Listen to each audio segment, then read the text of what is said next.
dos cursos de medicina que existem no Brasil. Tem uma novidade apresentada recentemente, que é a avaliação dos cursos por meio de um exame nacional com os alunos que estão matriculados em cursos de medicina em todo o país. Quem vai conversar conosco agora é o Dr. Arthur Quioro, médico sanitarista, presidente da Empresa Brasileira de Serviços Hospitalares, ex-ministro da Saúde, que estará envolvido nesse processo de implementação desse exame. Dr. Quioro, bom dia, seja muito bem-vindo aqui ao Jornal Gente. Estamos ao vivo na Rádio Bandeirantes e também na Band News TV. Bom dia, é um prazer falar com vocês, poder debater esse ponto que é polêmico, mas extremamente importante para todos os brasileiros e brasileiras. Uma satisfação, fico à disposição. Obrigada. Queria começar então pedindo para o senhor apresentar como vai ser o funcionamento desse exame que, pelo que foi anunciado, começa já agora em 2025. O que é que vai ser avaliado, o curso ou o estudante? Olha, é muito importante essa mudança que o ministro Camilo Santana, nosso ministro da Educação, determinou, ouvindo muito essa necessidade, né, essa quase que unanimidade, né, que nós temos no campo da saúde e da educação, de que havia uma necessidade importante de avaliar melhor o desempenho, né, das instituições formadoras. Essa experiência começou, essa mudança, na verdade, porque não se trata de uma experiência, se trata de fato de uma política de Estado. Ela começou pela área da educação, da formação dos professores, e agora chegou à medicina, que muito provavelmente será estendida a outros cursos estratégicos importantes para o país de formação de ensino superior. Qual é a grande mudança? A lei determina que o ENAD, o Exame Nacional de Avaliação de Desempenho, seja feita trianualmente, ou seja, a cada 3 anos era feito. O último foi feito em 23, né? Só que, veja, num curso de 6 anos, se avaliar a cada 3 anos, significa que quando você encontra um problema de formação, uma instituição que não está dando conta, que não tem professores adequados, que não tem uma infraestrutura, no caso da medicina, que não tem um cenário de prática para formação, hospitais, a rede de saúde, unidades básicas de saúde, preceptores, isso interfere demais na qualidade da formação. Então, a decisão estratégica foi: o ENAD, no caso da medicina, passa a se chamar ENAMED, ou seja, um exame específico que vai ser realizado todos os anos a partir deste ano, né? Já estamos com data marcada agora para outubro deste ano, começar essa avaliação anual. Ela continua sendo uma avaliação que busca entender o processo de formação de todos os médicos formados este ano. Então, todos os médicos que vão se formar em 2025 serão obrigatoriamente terão que fazer este exame.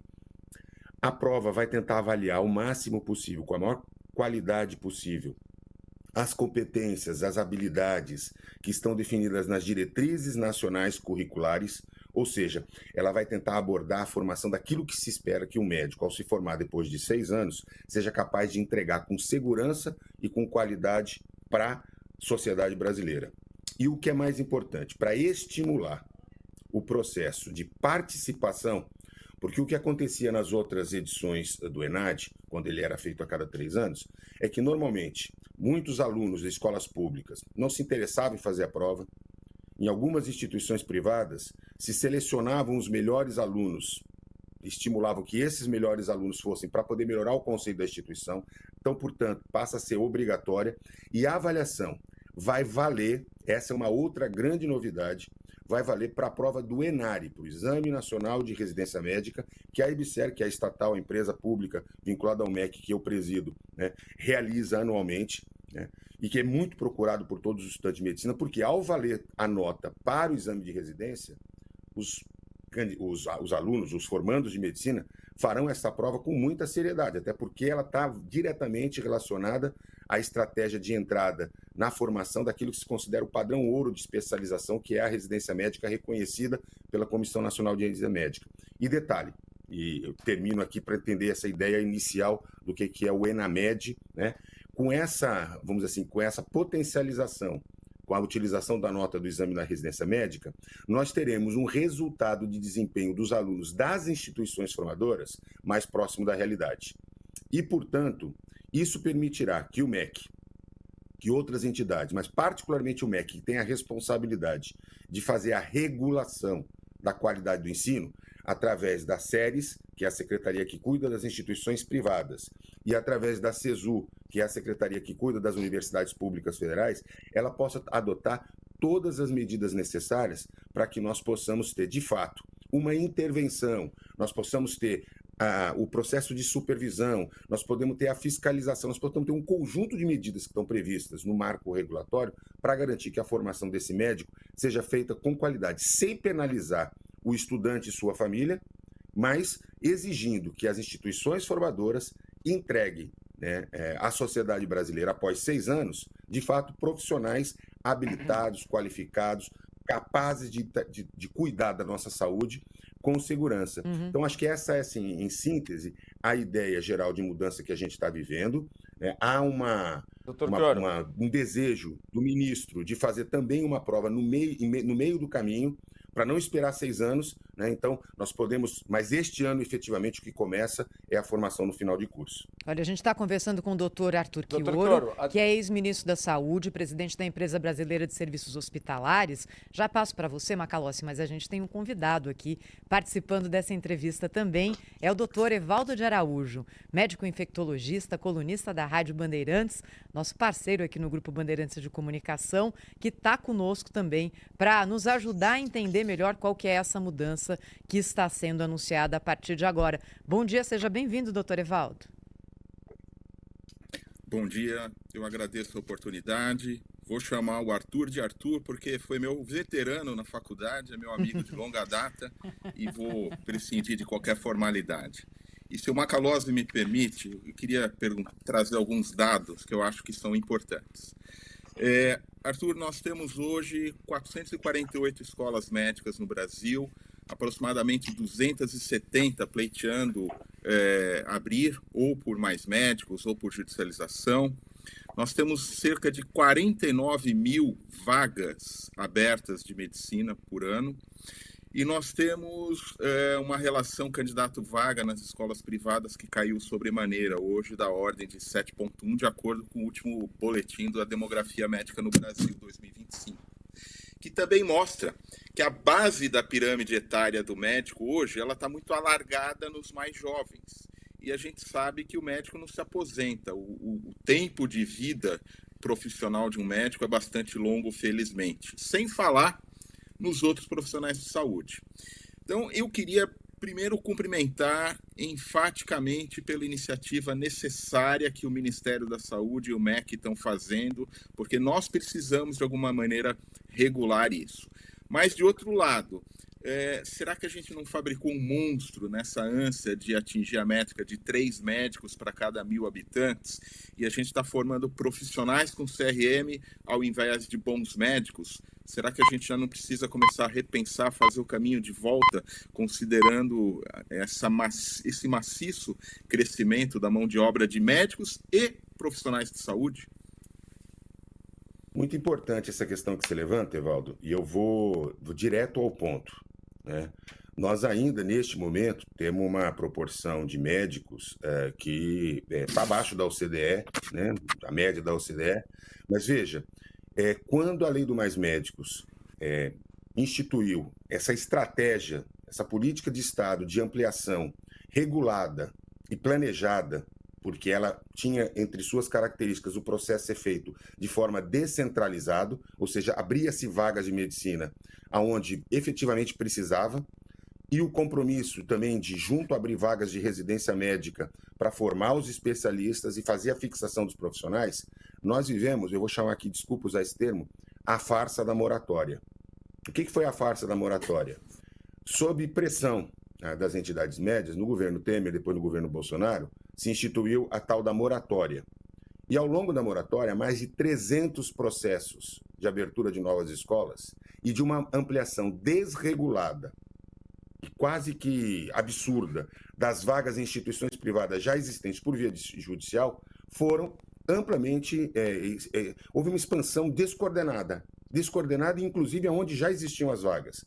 Então, assim, uma das coisas que a gente precisa compreender é que ou o Estado brasileiro, representado neste caso pelo Ministério da Educação e, é claro, com o Ministério da Saúde, que dá um suporte importante, toma para si, com muita seriedade, a responsabilidade de regular esse processo, né? Ou nós veremos exatamente a situação que nós nos encontramos hoje. Porque, veja, a grande expansão, Evaldo, né, foi exatamente às custas das escolas, né, que entraram com processos judiciais, utilizando exatamente essa inexistência de um processo regulatório, ou seja, de um vácuo, de um vazio regulatório que já foi retomado. Só para você ter uma noção, desde 2023, né, a equipe do ministro Camilo Santana já fez a avaliação de mais de 300 pedidos de abertura de novas instituições.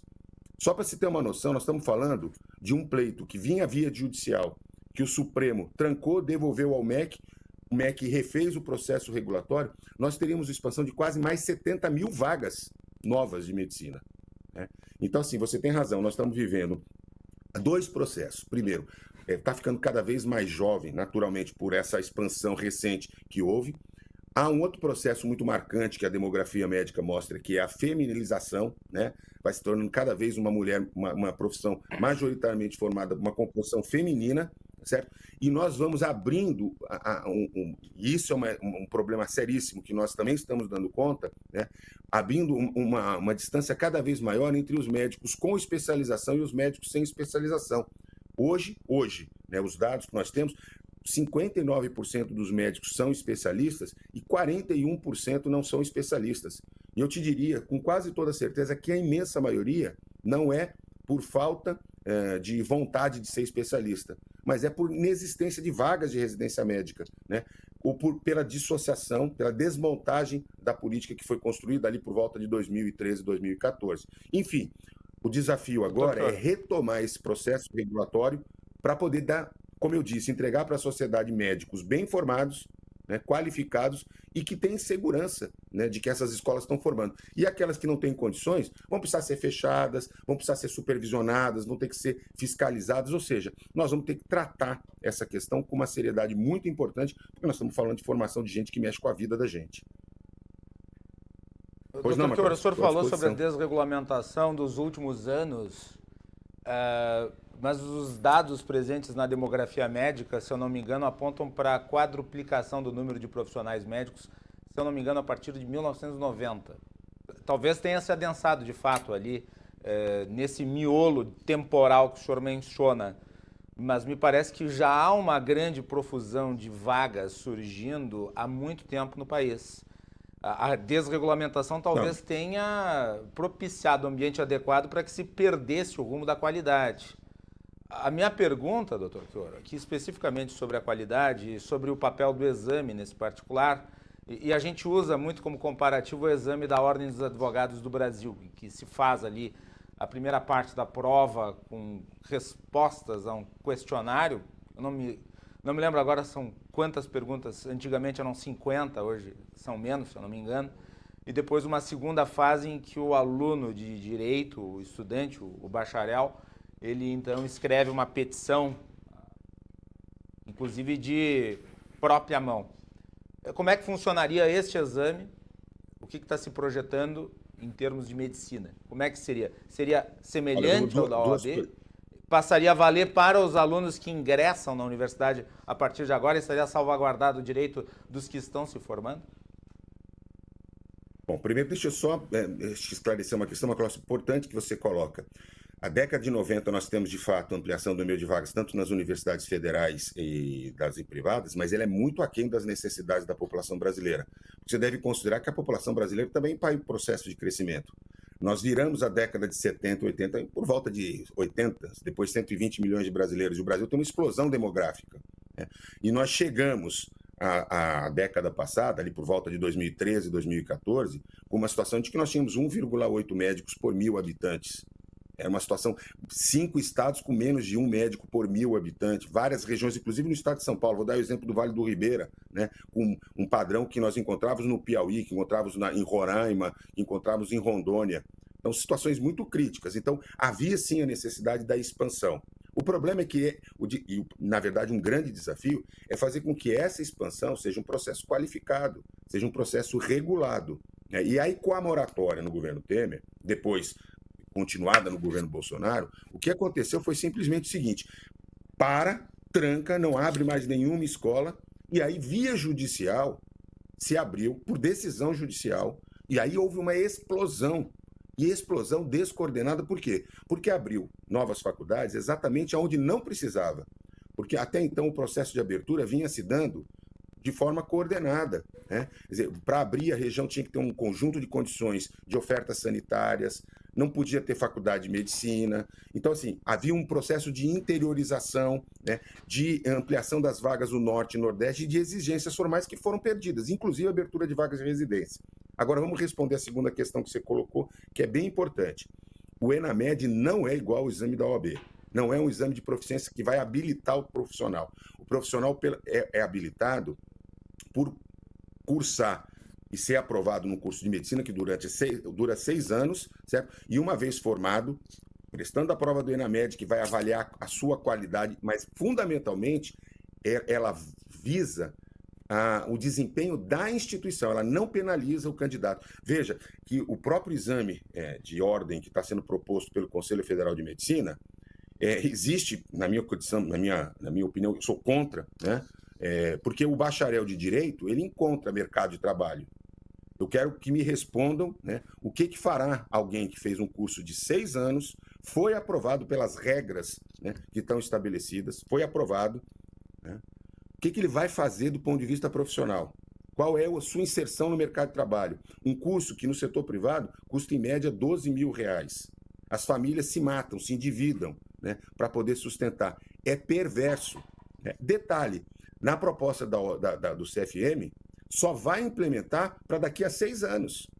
Estão tão preocupados com a qualidade que não entra a partir desse ano em vigor. Só entraria daqui a 6 anos, exatamente para não ter oposição dos atuais estudantes de medicina, das suas famílias e da própria sociedade. Portanto, eu não consigo, concentra poder numa instituição que não tem esse papel.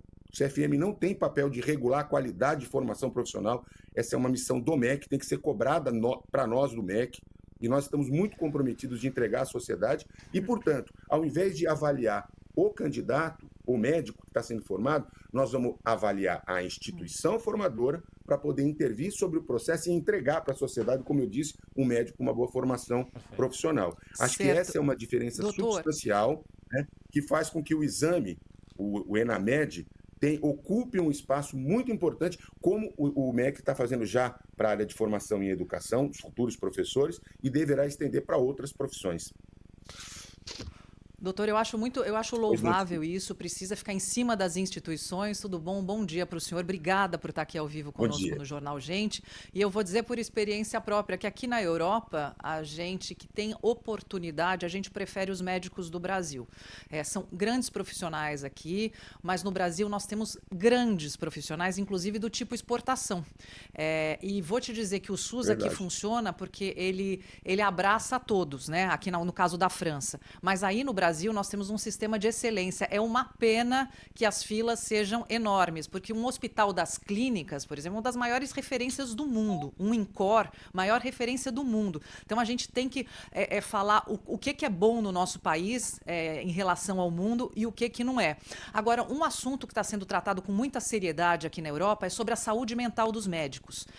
A população ela vai ao médico quando tem algum problema de saúde mental, mas o médico também é um profissional que vira horas, que vira fins de semana e que precisa cuidar da saúde mental. Eu gostaria de saber o que está sendo feito a respeito disso e gostaria de uma parte do Dr. Evaldo para essa resposta do senhor. Nossa, se trata traz uma questão que eu diria que não é específico dos médicos, eu diria que para todos nós profissionais de saúde. Claro que a medicina, por uma série de características, ela tem um processo de afetação, mas eu diria que a enfermagem também sofre de maneira muito importante, né?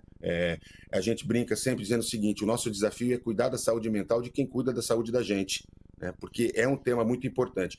E isso se agravou profundamente a partir da pandemia, né? E não são dados apenas do Brasil, e como você disse, assim, a gente tem uma expectativa de afetação de profissionais de saúde em todo o mundo. Há muitos trabalhos hoje sendo publicados, né, que tratam desse tema, e é fundamental que a gente possa encontrar nos ambientes de trabalho condições mais adequadas para que as pessoas possam tanto ter o espaço de cuidado quando precisam, mas de um ambiente de prevenção.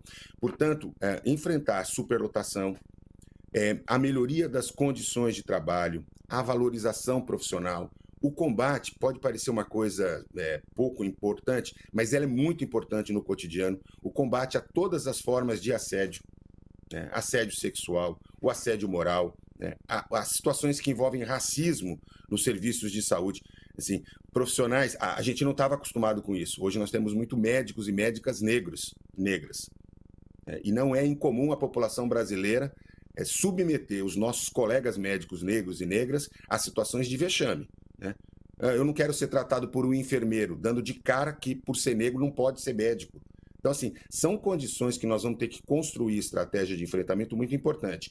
E há uma situação muito preocupante, porque a sociedade brasileira muitas vezes não considera dependência química o uso de medicamentos.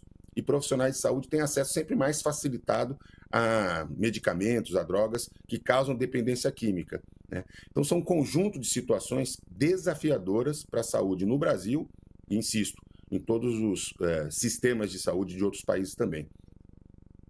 Doutor Evaldo? Eu aproveito esse à parte que a Sônia pediu e faço o seguinte, Sônia, além do problema da saúde mental, que é verdadeiro, o Arthur explorou, nós inserimos em algumas universidades, onde eu leciono, por exemplo, a saúde mental do médico. Então, a gente ensina os estudantes como criarem mecanismos de defesa, como se protegerem. Mas eu quero aproveitar, Arthur, e trazer um outro tópico que vai estressar muito o médico daqui para frente, que é a precarização do trabalho. Hoje, nós temos um mercado ávido por preencher a rede de urgência e emergência. Hoje, você conhece bem o processo de terceirização da saúde. Então, há hoje uma preemência em preencher escala de plantão, não necessariamente em trazer bons profissionais para a escala de plantão. Piorado por uma questão da precarização do vínculo. Hoje você tem listas de WhatsApp, rede social, trazendo alguém que quer dar plantão sábado à noite em tal lugar e paga por Pix. Quer dizer, você não tem direitos trabalhistas, você não tem regulação da qualidade de quem vai lá prestar esse trabalho. E grande parte dos recém-formados não teve acesso à residência médica. Hoje você está criando cursos de pós-graduação, cursos de subespecialização para tentar corrigir o vácuo que ficou nessa formação. Então isso me preocupa demais, Arthur. E eu queria saber se da parte do MEC já há também alguma expectativa para cuidar do médico formado que caiu nesse mercado de trabalho vil, exploratório, que vulgariza, esse é o termo, a assistência à saúde, tanto para quem presta quanto para quem recebe, e se há alguma ação para o médico já formado, seja ele aquele recém-formado, seja ele já no mercado, porque venhamos e convenhamos, também ter CRM há muito tempo não é garantia de qualidade para ninguém, não é, Arthur? Olha, você tocou também num ponto importantíssimo. Se a gente usar os dados de dezembro de 2024, nós estamos falando de 244 mil médicos que não passaram pela residência, ou por uma forma de especialização reconhecida, a AMB ou Comissão Nacional de Residência Médica. Nós estamos falando de um volume muito importante. E aí, Evaldo, tem uma coisa que a gente sabe, nós que somos professores de medicina há muito tempo, tanto eu como você e os colegas que estão nos ouvindo, que são professores também, que uma das coisas que mais dificulta a fixação do profissional é a própria insegurança.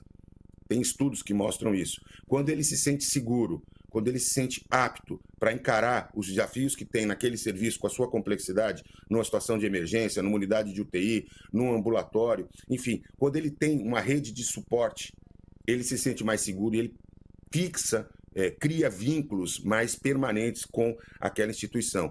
Então, assim, o que nós temos que trabalhar? Nós temos trabalhado com a seguinte questão. Vamos, daqui para frente, investir fortemente para que a gente tenha um processo de formação mais qualificado. Mas nós vamos ter um legado de profissionais com formações com deficiências. Veja, eu não quero ficar aqui que fique uma ideia de que tudo está uma porcaria, de que toda a formação médica. Eu vou dar o dado do ENAD de 2023, que foi o último exame de avaliação. Nós tivemos 64,5% dos médicos que fizeram a prova com o desempenho esperado, na média esperada. Nós tivemos 22,9%, 23% acima do desempenho esperado. E nós tivemos só 12,8% abaixo do esperado. Uma das coisas que a gente quer entender também pelo ENAMED não é só as instituições, mas aonde estão atuando os profissionais que foram formados por essas instituições e que provavelmente têm maior deficiência de formação.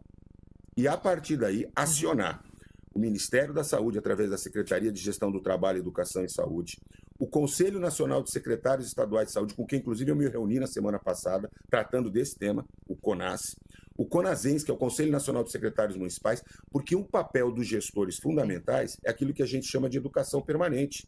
Ou seja, também propiciar, enquanto gestores, o processo de formação permanente, médico, médica, aliás, várias profissões da área da saúde, mas eu destaco o médico em particular, jamais pode parar de estudar. Em pouquíssimo tempo ele vai estar desatualizado do ponto de vista das suas capacidades, do seu conhecimento. Ele pode ter habilidade, mas ele vai ficar para trás do ponto de vista de formação. Portanto, não se pode atribuir ao Ministério da Educação a continuidade da formação. Mas essa é uma tarefa, inclusive prevista na Lei Orgânica da Saúde, atribuída aos gestores do SUS. Então, nós estamos construindo, tanto que o ministro Camilo compôs uma comissão, um grupo de trabalho, formado não só pelo BEC e pelo Ministério da Saúde, as várias áreas dos dois ministérios, mas chamou as entidades médicas, chamou a AMB, chamou o Conselho Federal de Medicina, chamou a Academia Nacional de Medicina, a Associação Brasileira de Educação Médica, para, junto com a gente, pensar as estratégias de como qualificar a regulação das instituições formadoras e que estratégias nós temos que ter para poder recuperar, né, esse processo e entender que processo de formação médica é processo permanente, de avaliação permanente, né? O grande problema é que nós não temos no Brasil uma cultura, e eu não me refiro apenas à medicina, eu me refiro a todas as áreas de atuação, não tem uma cultura avaliativa, né? Nós sempre dizemos que tem que avaliar, mas nunca queremos ser avaliados, né? E a gente tem que mudar essa história até para entender onde estão as deficiências e conseguir agir. Eu vou dizer para você assim, a gente identifica que nós temos um problema de formação para atuação na área de urgência e emergência, só na EBSER, que é a empresa a estatal que eu presido, são 45 hospitais universitários federais de excelência espalhados por todo o Brasil. Nós podemos juntar mais as universidades públicas estaduais, que são de excelência, e criar uma rede capilarizada em todo o Brasil para, junto com os gestores estaduais, municipais e com o Ministério, fazer o processo de capacitação. Chamar a AMB, a Sociedade de Especialistas, para vir junto, que sempre cooperam muito, né? O que a gente não pode é ficar nessa postura policialesca que certas entidades médicas que querem apenas ampliação de poder, né? Querem regular o mercado de trabalho, né? E o que a gente vê é exatamente o contrário. É uma necessidade de interiorizar, qualificar, trazer segurança para a população quando está à frente de um médico. E aí eu concordo plenamente com a Sônia quando ela traz esse exemplo, né? Eu, quando fui fazer meu pós-doutoramento também, eu circulei alguns países da Europa, é impressionante, né? A gente vai encontrar bons médicos no Brasil, no exterior, mas vamos encontrar aqui também, né? Essa história de que os médicos brasileiros são ruins, não prestam, não é verdade. Certo? Temos problemas de deficiência de formação? Temos. Temos que enfrentá-los? Temos. Mas nós não podemos entrar nesse discurso de que tá todo mundo perdido, que agora só o Dr. Google da vida, né? Vou na internet e isso é construir. Nós já temos gravíssimos problemas, desafios de acesso, né? Não vamos trazer mais isso para a população, mas nós vamos agir preventivamente, né? E vamos tentar recuperar o tempo perdido. Bem, queria agradecer então ao Dr. Arthur Quioro, ex-ministro da Saúde, presidente da Empresa Brasileira de Serviços Hospitalares, falando com a gente ao vivo aqui no Jornal Gente dessa sexta-feira. Doutor Arthur, obrigada, até a próxima. E eu agradeço ao doutor Evaldo de Araújo também, que fez aqui uma participação especial, digamos, nessa entrevista. Muito obrigada e Obrigada, um bom doutores. final de semana para vocês. Obrigado. Um grande abraço. Até a próxima. 8h50, esse aqui é o Jornal Gente. Já já a gente volta.